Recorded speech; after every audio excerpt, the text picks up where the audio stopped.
esta época de lluvias, mantener las calles de la ciudad limpias, bueno, esto es fundamental para evitar inundaciones y esto es posible gracias al trabajo de cientos de personas. Conozcámoslas.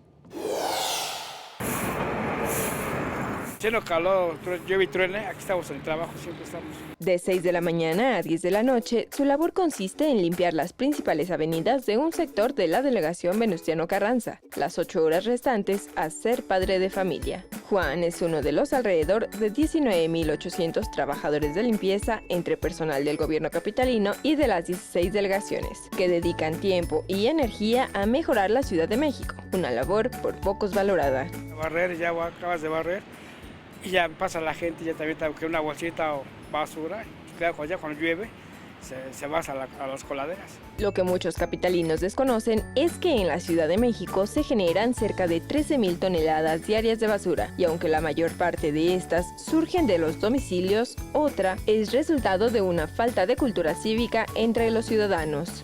En la red vial primaria se recolectan cerca de 750 toneladas diarias de basura. Es muchísima la basura que se genera en las calles. Toneladas de desechos que llueva, truene o relampaguee, las más de 500 cuadrillas de limpieza logran retirar de las calles de la ciudad, en ocasiones a pesar de sus propios habitantes.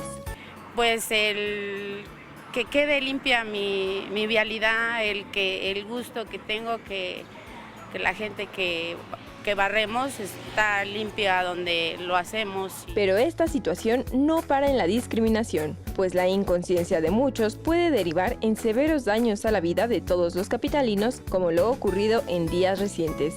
Y en esta temporada de lluvias, las repercusiones son muy graves cuando la gente tira la basura en las calles, porque aunque los trabajadores de limpia, ya sean los sindicalizados o los que contrata la ciudad para barrer las calles, barren todos los días, no logran levantar toda la basura que la gente tira, y cuando llueve se tapan las coladeras y vienen las inundaciones o encharcamientos. Ya lo sabe, la próxima vez que piense en tirar una colilla, chicle o envase en cualquier espacio público, debería considerarlo 2 veces. Andrés Brito en la cámara, Andrea Díaz, 21 Noticias.